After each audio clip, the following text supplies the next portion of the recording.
Americans, citizens with their papers where I can see them. I'm Hope Violence, and welcome to another edition of Violence on the Truth, where I wield facts like a cudgel to beat my enemies into submission. Today, I want to swing that cudgel in the direction of Congress, a once revered body that now consists half of marginally useful tools and half of treasonous, America-hating, criminal-harboring Democrats. Congress, please. Glorious Leader is only asking one thing of you for this entire year, okay? Isn't he a nice boss? He's already taken care of everything himself by executive order, from mass deporting terrorists to putting tariffs on our enemies and renaming bodies of water. And you should be thanking him for all of that.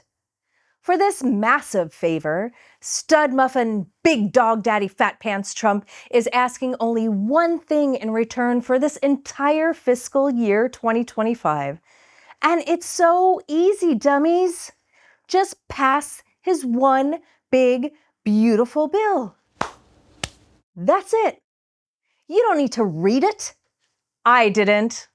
You don't even need to think about it. In fact, it's best if you don't even try. Just vote for it, and then, like the children you are, you can go and enjoy your recess for the rest of the year. Go home and play with your kids. You do have kids, right? That's required now. Or it will be. It's in the bill. The House got the memo. We're being told that Speaker Johnson is speaking right now. The big, beautiful bill just passed. Stand by. And make government work more efficiently and effectively for all Americans. See? That's how you do it.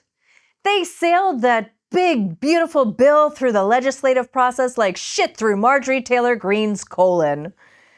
Actually, they only passed it by one vote, so it was sort of a rough go, which makes my Marjorie Taylor Greene analogy even more accurate. But unlike some of her obstructionist colleagues, MTG knew better than to actually read the bill. What? Here's a lesson for us all. No matter what political party holds office and is in charge, we should all watch carefully the bills that we pass, and we should be mindful about protecting not only state rights, but the rights of the American people. Oh, now you want to watch carefully. Leave it alone, sugar tits. We got what we needed out of you. The problem now is really the Senate, that august body rife with geriatrics, criminals, and the criminally geriatric. Well, okay, seniors. You've had your senior moment. Plenty of time to review and look thoughtful and oh so erudite. So what's the holdup? Do you need some fiber to get this moving? Oh, it's something substantial you've got a problem with. Great.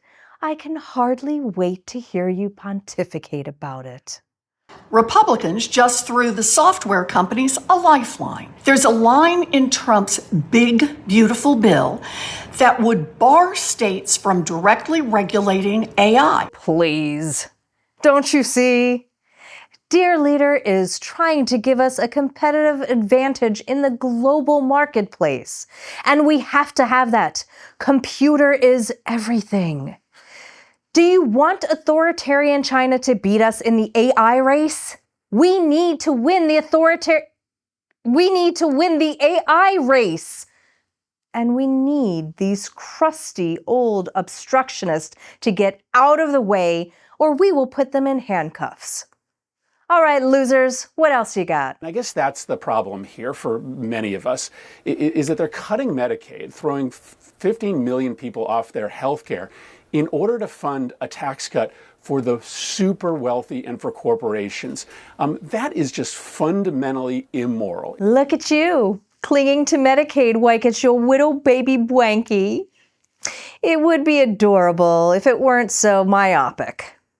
Did none of you hear what your colleague Joni Ernst had to say? Well, we all are going to die. Valar Margulis, pussies. Quit trying to delay the inevitable. But here's the good news. The best alternative to your unaffordable healthcare plan is totally free. Just accept Jesus Christ as your Lord and Savior, and guess what? You get to live forever. The government doesn't even get involved. But hey, if you don't like that, just start a GoFundMe for your kidney dialysis or your whatever problem. Show some entrepreneurial spirit. It's your choice, just like your irresponsible life choices were also your choice, such as having a genetic disorder or being poor. Good luck with that. Okay, anything else? No further objections from you geezers and lawbreakers, right? How mad do you think President Trump is going to be when he finds out that Elon Musk said, "I'm sorry, but I just can't stand it anymore. This massive, outrageous, pork-filled congressional spending bill is a disgusting abomination." Hold on, what?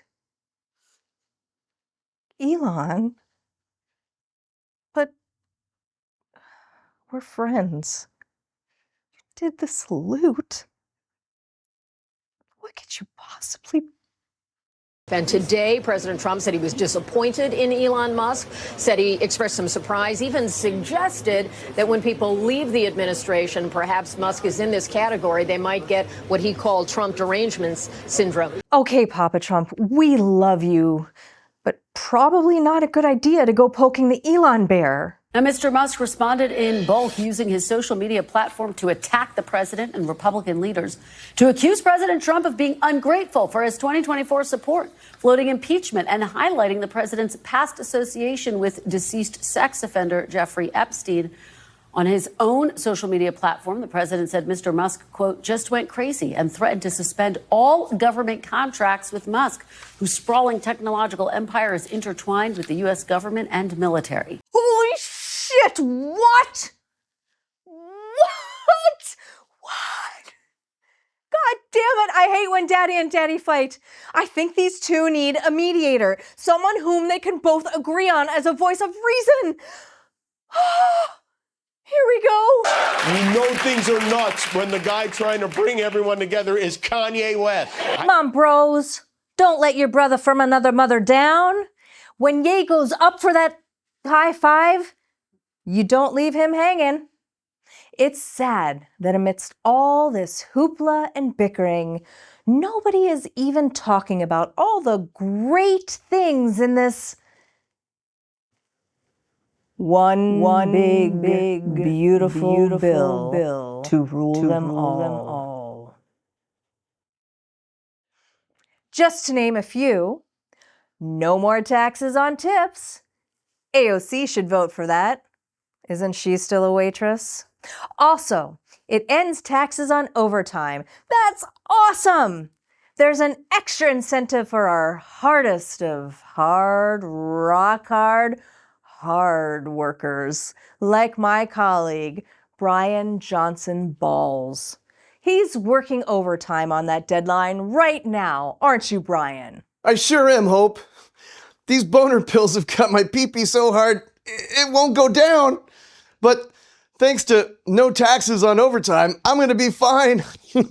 They're so good, I just can't stop eating them. Thank you, glorious leader. Ow. So inspiring. And a little concerning. Might want to check the dosage on those pills, Brian. Also, this bill strongly promotes small businesses, which it does by, well, someone told me it does, and that could make it true. You can't prove it's not. And possibly, best of all, the big, beautiful bill finally removes draconian taxes from essential items people desperately need, like gun silencers and tanning beds. As soon as that happens, both of these industries are gonna explode more than offsetting any impact on the deficit. Do none of you understand economics? No?